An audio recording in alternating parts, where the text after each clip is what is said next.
What's up guys, Handless Yu-Gi-Oh! Here. We're here to the deck profile of the best Infernity build, the new 3-axis variant. Now, usually when somebody uses best, it's clickbait, but I'm confident. At the moment of uploading, I've checked all other Infernity lists, and it's currently the best build out there. They will soon be doing some better builds. Wait, but then why are you calling it best? Because it's the best at the moment. Wait, you see potential for better builds? Yes, I do, and I will be talking about that in future videos maybe, or I'll just showcase them on the channel.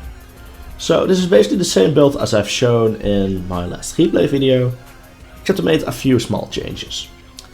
Hell Archfiend just is absolute garbage. I summoned it once and that was because I kinda forced it. It's just not a good card.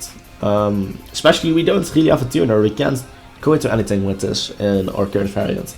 The only way to really use this is if you're using Infernity Beetle, level 2 tuner, which you don't want to run, so it's safe to say this card is basically useless.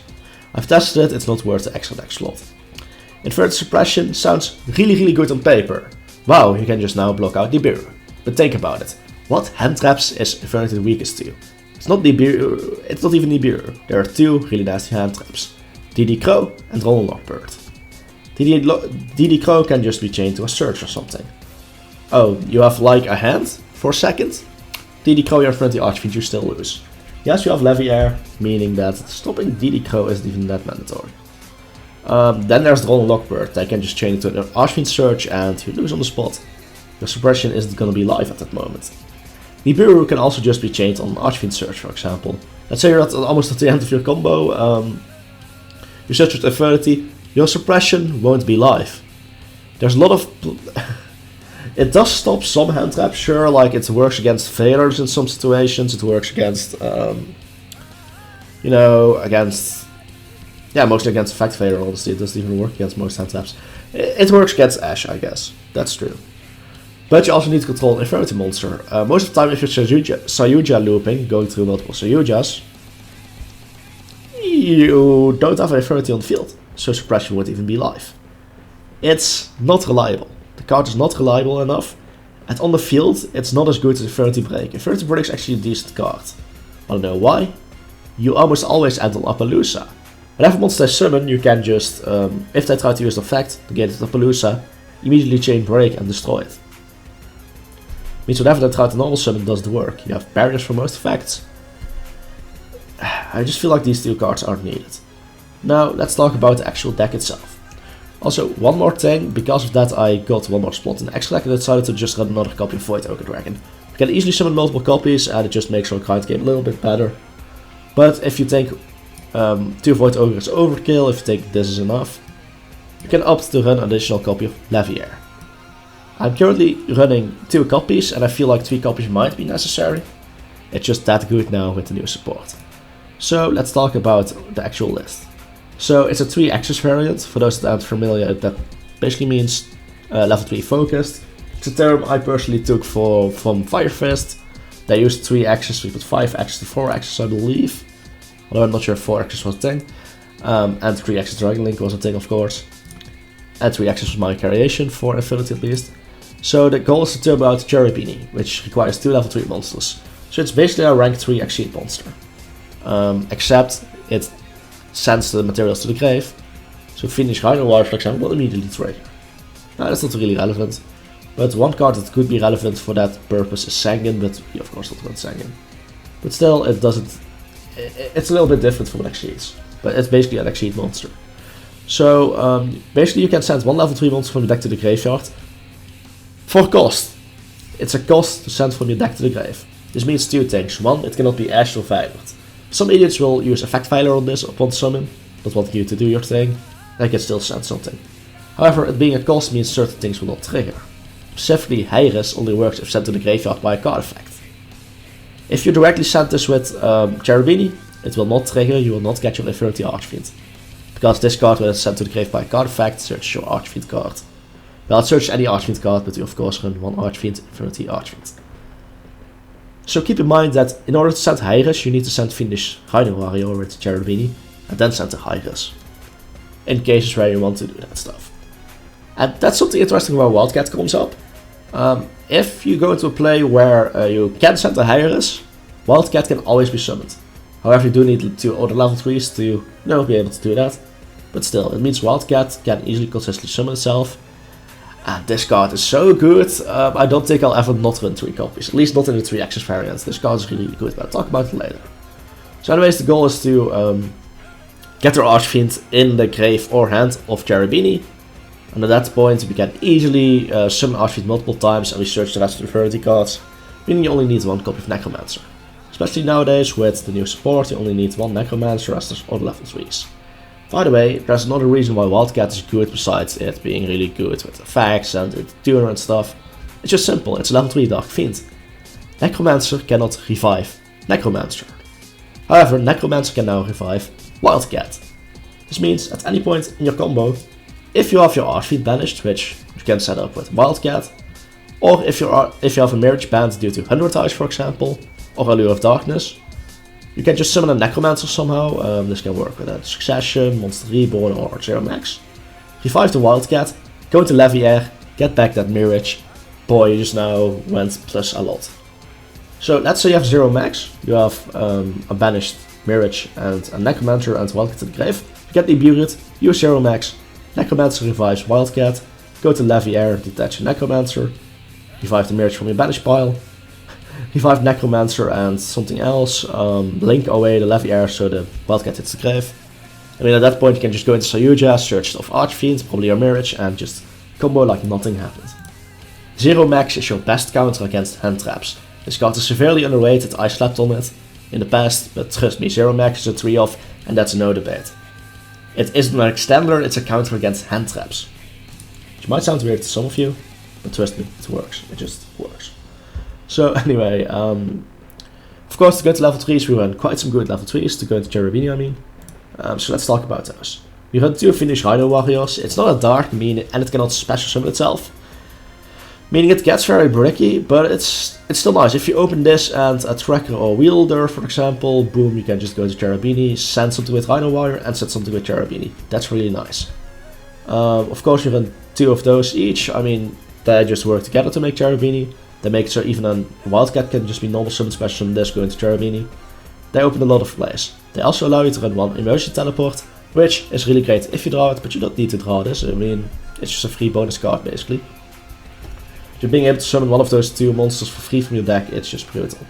Like, if you open Emergent Teleport, it's quite broken, but if you don't open it, it's fine, you know. You're not just running these as E-Tally targets, you run them because they're good. The E-Tally is a bonus. 3 Wildcat, I think I talked about this card before in the reviews, already said it was a really great card. A lot of Infernity players are saying it's not that great. That's why you listen to me when it comes to Infernity, because I actually know what to talk about. It's level 3 Feed Dark Tuner, that's already nice. You get special summoned by sending 1 other Infernity monster from your hand to the grave, which kinda sucks. This is stronger in the OCG as they have multiple Archfiend, and you could opt to run multiple Archfiend here. In the case of multiple Archfiend, one could opt to run Transmodify. I'm very good at this. Transmodify.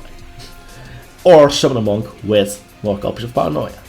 Thing is, we only have 1 Archfiend, so it's not that great here, sadly. Otherwise, Transmodify would be a good tech option. I might test it in other builds, sure. But just know that, yeah, Wildcat is just good. Special summons itself, and the other effects are also really great. You can banish 1 Infernity monster from your graveyard, increase or reduce the cast level by 1 until the end of this turn. Now, as I said before, this opens a lot of doors as well. Becoming a level 2 tuner isn't relevant in our builds. It could open the door to Trishula, but we're not doing that. No, what makes this great is that you can make it level 4 for Ducardus, which is basically the new age of Lavalval Chain. It's not the same, but you know, it's a really strong rank 4 that you really love to go into. It enables a lot of loops, basically. Most importantly, it can banish something from the grave to set up for Leviair. It can banish your Mirage, and then you can revive the Leviair before ever going into 100 Eyes, which is absurd. When playtesting this card, I was always happy to have it, and I don't think I will run it below 3, at least in 3 axes. Other builds might differ, but for this kind of build, you definitely want them. Danger Tsukinoko always is guaranteed to summon itself. For that reason alone, you're just running it. It's a level 3 the body that is guaranteed to special summon itself. If you hit another card, it special summons itself. If you select this card, it will also special summon itself. It discards a random card, which can also fix from hands. Let's say we open 2 Parallax Seed, this card can save you in those cases, and it has saved me in the past. Infernity Conjurer. Definitely an underrated card, but you don't need more than 1 copy. The main usage of this card is combos with Paranoia. And Paranoia is a really great card. Some people think it's a bad card, but hear me out why it's good. So you tribute the Dark Monster, special summon all Infernity monsters from deck or graveyard with the same level but a different name. The effects negated. Now, one thing people get wrong is that you are supposed to get Archfiend with this, which is just not correct. You use this to get your Conjurer from your deck, as this can revive itself in the future, meaning it sets up a lot of plays. But not that alone, the second effect is also why it's great. During your main phase, except the turn this card is sent to the graveyard, you can banish this card from the graveyard to target one. I mean, it says Infernity monster, but it's basically target one Infernity Mirage in your graveyard, add it back to your hand. What this basically translates to is, oh, you've managed to break my board, let me get back Mirage and just go full combo again, basically. Just as a free bonus effect, like, this card's absurd. I mean, unless you get stopped really early, if you're able to go off, it's pretty much impossible to beat your board. But if they manage to do it, this game is just an insurance policy that you will win the kite game. I like it. Some people don't, but it's a difference of opinion. And this Conjurer has two effects that are both nice. If you have no cards in your hand, all your opponent's monsters lose 800 attack. This might sound irrelevant, but because it can revive itself, it means it's basically a 2000 attack monster that makes sure your barriers are alive. If you have this card in the graveyard, you don't need to keep your Archfiend on the field, meaning at points where usually you would go to Health with the Arclight, which is nice, but people can run over it. You can instead go for an additional Void Ogre Dragon or your Savage Dragon if you didn't do that yet. It is a win more card kinda, but the winning more is good enough to justify running this. We run 2-2 guy to summon Fiendish Rhino from the deck most of the time. You can also summon Conjurer in some hands if it's required, or summon the Wildcat, or Necromancer of course. Like 99% of the time you'll be summoning Fiendish with this. There are some situations where you don't want to do that, and in those cases it's also just really good. Best normal summon in the deck. It's the reason we don't run Armageddon Knight and Dark Grapher anymore. 2 guy is just a better normal summon. In 3 axes. Warrior builds of course prefer warriors, I mean, do I need to explain that? Hyris, you don't want to draw this. Most of the time there are ways to, you know, work it out. I mean, Void Calamity discards for cost, so it doesn't trigger it, it's mostly created dangers. Yeah, you don't want to draw this honestly, but in the worst case it's still level 3 Fiend. We can use this with Wielder and Tracker for example, still going to Cherubim, it's fine. And Jackalope, also really high chance of summoning itself. If you didn't open Tsukinoko, you can just discard itself and special summon Tsukinoko from your deck, meaning it basically guarantees a level 3 if you didn't try your Tsukinoko yet. Otherwise it's still a high chance you summon it. One Necromancer is more than enough. Even in the past I was the fan of running multiple Necromancer, but due to Wildcat and Conjurer, more than one copy is obsolete, it's not needed. I just think one is plenty. One Avenger, because it's still level 1 tier, its effects are kinda useless, but it's a level 1 tier. Okay. 3 Mirage. You run 3 Mirage if you run Allure, if you don't run Allure you run 2 Mirage. Because if you manage to draw Allure and Mirage, you usually want to banish the Mirage as it sends up a lot of plays. It's also not bad to discard this card for something, as you can now just banish it with Wildcat and then just revive the Lavier. Some people don't run this card in general, which I don't like. I'm a fan of running it in general. There are arguments to run it at 2, but with Allure and the new support, I think it's a 3 off. 3 Allure of Darkness sets up a lot of plays. I mean, it's Allure of Darkness. Actually, I talked about the level 3. I need to talk about some of the other monsters. I didn't do that yet, right? Yeah. I skipped straight out to level 3s because I was talking about Cherubim. So we run 3 copies of Parallel Exceed. This card makes mediocre hands busted. So for those that don't know the card, if you summon a Link monster, you can summon this from your hand to the Link arrow, summon another copy from your deck, and they both become level 4. So it's either 2 materials for Link summoning, or the best card, it's an instant Digaris the Timeless. So in other words, instant, draw 2 cards, discard 1 card. It's an instant monster reborn. And it can double attack if you need to push for game, but you don't often use that. But both these effects, discarding for effect by the way, so it's Regisaurus. It's absurd. It's a really, really strong card. That's why I run it. I think it's not even optional, to be honest. But it can break, so I get why some people might not like it, but yeah, it's just great. Infernity Archfiend. Even if this card were to go to 2 or 3, you would only run 1 copy. We can search it and get it to the grave in so many ways. Multiple copies is obsolete, it's not needed. There are gimmicky builds and fun builds that can run multiple copies of Archfiend, but a competitive, focused 3 axis build will never run multiple copies of Archfiend anyway. 1 Stage Street Patrol is plenty. In a danger heavy build, there are arguments to run more copies than that. But if you need it in the graveyard via Void Calamity, it's fine to just have one copy. Otherwise it'll just break in your hand nowadays. Of course there are other builds that might differ in ratios, but 3 axes will only run one copy of Street Patrol, but you definitely want to run that single copy. Patriarch is still a good card because it can special summon itself, it can fix some hands. It combines well with Wildcat, sorry, I keep calling it Hellcat. It's Wildcat. Yeah, if Wildcat makes itself level 4, you can just use this to go into a big Synchro, or go into the Garage for example. It has some utility. So I talked about it before, 3-0 max. Activate only after no cards in your hand, so you need to set this card first. Attack the 30 monster in graveyard, special summon it. Then destroy all face-up monsters on the field attack lower than special monster attack. What does this mean? Oh yeah, you also skip your battle phase, so look out in the field if you use this beyond turn 1. What does this mean? If you use this on Archfiend, it will miss timing. But that makes it bad, right? Nope, because you summon Necromancer. All monsters that have lower attack than 0 will get destroyed, meaning literally nothing will get destroyed, and then you can just revive your Archfiend. Boom, combos will go off. Or you can revive a Wildcat, or Conjurer if it's in your grave. Go into Lavier, revive your Mirage from the banish pile. Boom, insane combo. Yeah, very good card. I used to sleep on it, but the more I got into the play in the deck, the more consistent you're able to ditch Archfiend and stuff, the better this card becomes. Foolish Burial is absolutely too good in this deck to not run, of course. Monster Reborn, free revival, it's like the same as 0 max except it can revive anything, like, hello, that's really good. 2 will like Succession, yeah, if you open both copies you can't use both. But in the worst case you can always set it. And it can once again revive Necromancer. But it can also revive your 100 Eyes Dragon. If an additional copy of Mirage in your grave, you can just banish that and copy its effect once again. Really, really good. Paranoia, already talked about this. E-Tele, I mean it's free level 3, duh. We are 3 axis build. Void Calamity.